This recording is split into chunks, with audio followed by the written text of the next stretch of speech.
আসসালামু আলাইকুম। আপনাদের সবাইকে আমি স্বাগত জানাই আমার চ্যানেলে। আমি যদি বলি আজকে যে শেখ হাসিনা, পতিত স্বৈরাচার শেখ হাসিনা দেশের মধ্যেই আছেন, দেশেই আছেন, তা আপনারা কি বিস্মিত হবেন? কিন্তু কেন? যেদিন ব্যারিস্টার সুমন গর্ত থেকে বের হলো, বাংলাদেশের মাটি থেকে বের হলো, মনে হলো যেন সে আকাশ বা মাটি ফুঁড়ে তাই সে উদয় হয়েছে। সে তো আমেরিকা চলে গিয়েছিল, সে একটি ভিডিও প্রকাশ করেছিল সেটা নিয়ে, যেটি আগে থেকেই তৈরি করা ছিল, প্ল্যান করা ছিল। তো সেদিন কি আপনারা বিস্মিত হননি যেদিন বের হলো ব্যারিস্টার সুমন? কি করে সে এতগুলো দিন এভাবে আত্মগোপনে থাকলো, কেউ তার কোনো হদিস জানে না, এবং সে মানুষকে এরকমভাবে ধোঁকা দিতে পারলো যে সে বাংলাদেশের মধ্যে নেই, এবং এক পর্যায়ে সে নিজে থেকেই ধরা দিল। এবং এটা কি মনে হয় না আপনার যে প্ল্যান করে এই ব্যাপারগুলো ঘটানো হচ্ছে? তাহলে আজকে যদি আমি বলি শেখ হাসিনা দেশের মধ্যে আছেন, এবং কালকে যদি এরকম সুমনের মতো, ব্যারিস্টার সুমনের মতো মাটি ফুঁড়ে বের হন, তাহলে খুব বেশি অবাক হওয়ার কি কারণ আছে?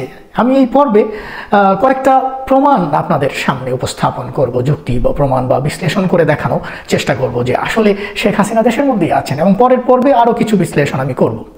তো প্রথমেই আসেন আমরা পত্রিকার যে নিউজটা এসেছিল শেখ হাসিনার পলায়নের পর 5ই অগাস্ট, যে প্রথম আলোর সেই নিউজটি যদি আপনি পড়েন, দেখবেন যে সেখানে বলা হয়েছে যে শেখ হাসিনা পলায়ন করেছেন বা দেশ ছেড়ে চলে গেছেন, সাথে আছেন তার বোন শেখ রেহানা এবং সালমান এফ রহমান, যার শেখ হাসিনার সবচেয়ে কাছের সঙ্গী, ফাইন্যান্সিয়াল থেকে শুরু করে যে কোনো বিষয় আপনারা খুব ভালো করে জানেন সালমান এফ রহমানের কথা, যে সকল বিষয়ে তার ভূমিকা, এবং শেখ হাসিনার ডান হাত বলেন, যেই হাতই বলেন না কেন।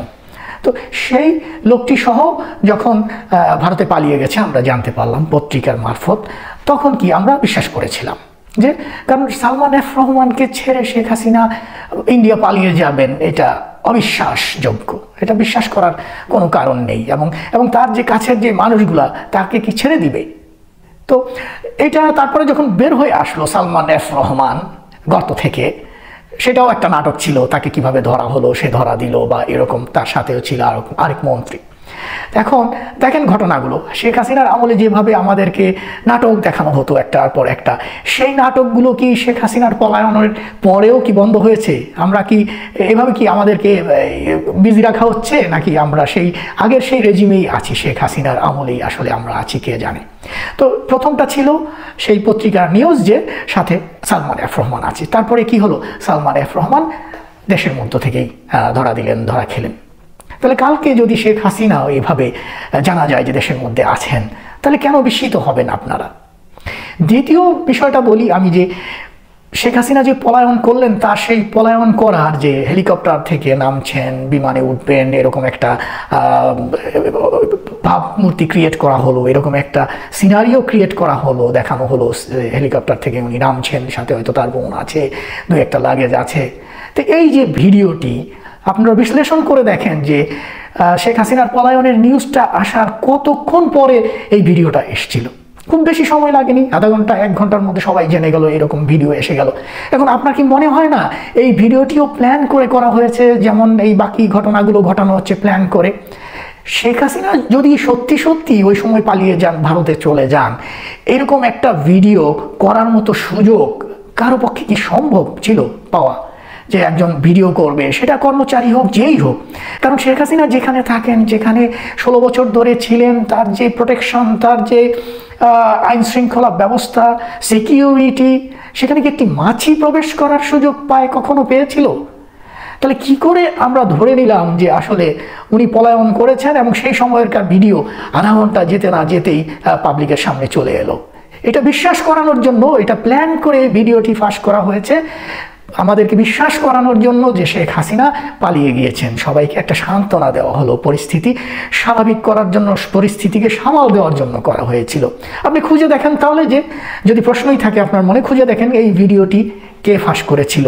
কেউ কেন ক্রেডিট নিল না যে আমি কর্মী, আমি সেখানে ছিলাম, আমি এই ভিডিওটি করেছি? কাউকে তো আপনি তখন পাবেন না। শেখ হাসিনার সামনে দিয়ে একটি মাছিও যেতে পারতো না, তার এত টাইট সিকিউরিটি, এবং তার হাতে সব ছিল। কোন মানুষের ভিডিও, অডিও কল সে জানে না, রেকর্ড করেনি, তার কাছে পৌঁছেনি। এই নিউজ এবং এই সব ধরনের প্রমাণ সব কিন্তু আপনাদের কাছেই আছে। তাহলে কি করে সম্ভব, এবং সেনাবাহিনী যদি তাকে প্রোটেকশন দিয়ে পালাতে সাহায্য করে, তাহলে কি করে সম্ভব এরকম একটি ভিডিও করতে পারা? আপনাদের মনে কি কখনো এই প্রশ্নগুলো জাগেনি?